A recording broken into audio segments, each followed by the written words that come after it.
Le nom qui fait trembler l'enfer, l'autorité suprême. Écoute-moi bien, arrête tout ce que tu es en train de faire. Si tu es en train de conduire, reste attentif, mais laisse ces paroles saturer l'habitacle. Si tu es chez toi, cherche un endroit calme. Ce que tu tiens entre tes mains, ce que tu entends en ce moment précis, n'est pas le fruit du hasard, ni une simple suggestion d'algorithme. C'est une convocation divine, une intersection entre ton cri de détresse et la réponse du ciel. Le message que tu t'apprêtes à recevoir n'est pas une simple leçon religieuse, c'est une onde de choc spirituel. Nous ne sommes pas ici pour parler de théologie abstraite, nous sommes ici pour parler de libération. Il existe une fréquence dans l'univers devant laquelle chaque molécule de la création doit s'incliner. Il existe une vibration qui, lorsqu'elle est libérée par une bouche de foi, fait s'écrouler les forteresses les plus anciennes, celles que même le temps n'avait pas réussi à effriter.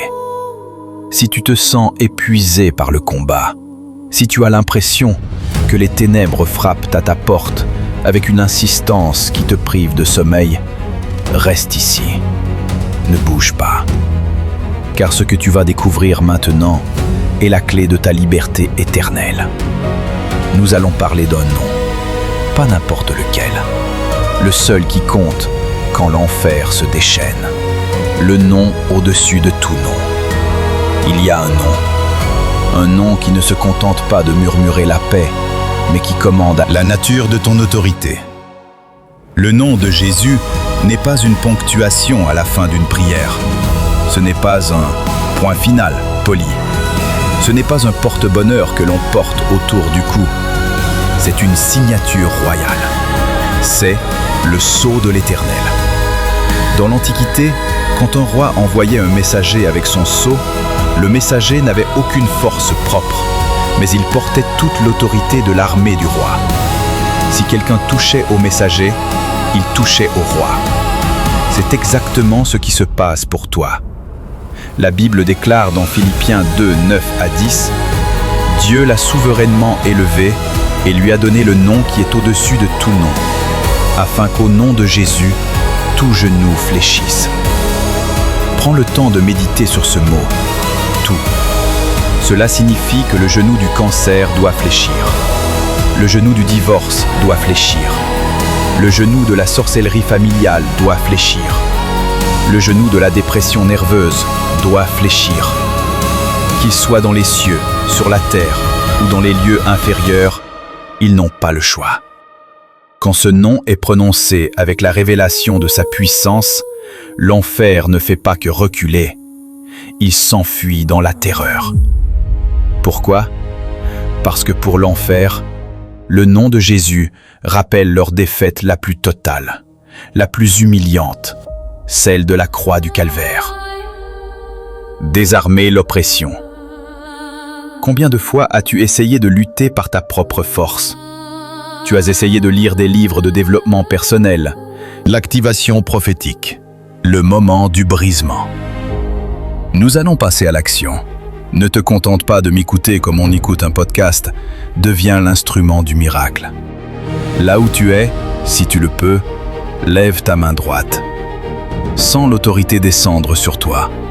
Nous allons utiliser ce nom maintenant. Répète après moi avec une voix qui vient de tes entrailles, une voix qui sait que le roi est derrière elle.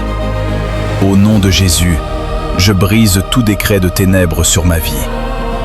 Au nom de Jésus, je refuse la peur et je commande à l'anxiété de quitter mon esprit. Au nom de Jésus, je rejette toute oppression héritée de mes ancêtres. Au nom de Jésus, je déclare que ma maison est une zone interdite pour l'ennemi. Ressens-tu ce changement d'atmosphère ? Ce n'est pas une émotion passagère, c'est le déplacement des plaques tectoniques spirituelles. En prononçant ces mots, tu as annulé des contrats que tu avais peut-être signés inconsciemment par tes marchés dans la victoire quotidienne. Maintenant que tu as activé cette autorité, comment la garder ?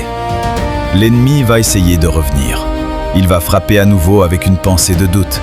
Est-ce que ça a vraiment marché ? Regarde, tu as encore cette douleur, tu as encore ce problème. C'est là que tu dois rester ferme. Ne laisse pas tes sens dicter ta foi. Si tu allumes la lumière et que tes yeux mettent quelques secondes à s'habituer, cela ne veut pas dire que la lumière n'est pas là. Utilise le nom dans les détails de ta vie. Quand tu entres dans ton bureau et que l'ambiance est lourde de jalousie, au nom de Jésus, j'apporte la paix ici. Quand ton enfant fait des cauchemars, au nom de Jésus, je scelle cette chambre. Quand la peur du manque t'assaille devant une facture, au nom de Jésus, ma source est infinie. Ne garde plus jamais le silence. Le silence est le terreau de l'oppression. La parole de foi est le terreau du miracle. Une dimension supérieure, le nom et le sang. Pour que ton autorité soit totale, tu dois associer le nom au sang. La Bible dit qu'ils l'ont vaincu par le sang de l'agneau et par la parole de leur témoignage. Le nom de Jésus est l'autorité, mais le sang de Jésus est la preuve légale que le prix a été payé. Quand tu dis « au nom de Jésus », tu présentes le mandat d'arrêt. Quand tu invoques le sang, tu présentes la preuve que le crime a déjà été jugé. Rien, absolument rien, ne peut résister à cette combinaison. L'appel à l'action devient un porte-flambeau. Nous arrivons au terme de ce message, mais c'est seulement le début de ta nouvelle vie. Tu n'es plus la même personne qu'il y a 20 minutes. Tes yeux spirituels se sont ouverts. Tes chaînes sont au sol, même si tu ne les entends pas encore tinter. Ne repars pas d'ici sans avoir scellé cette victoire. Déclare ta position.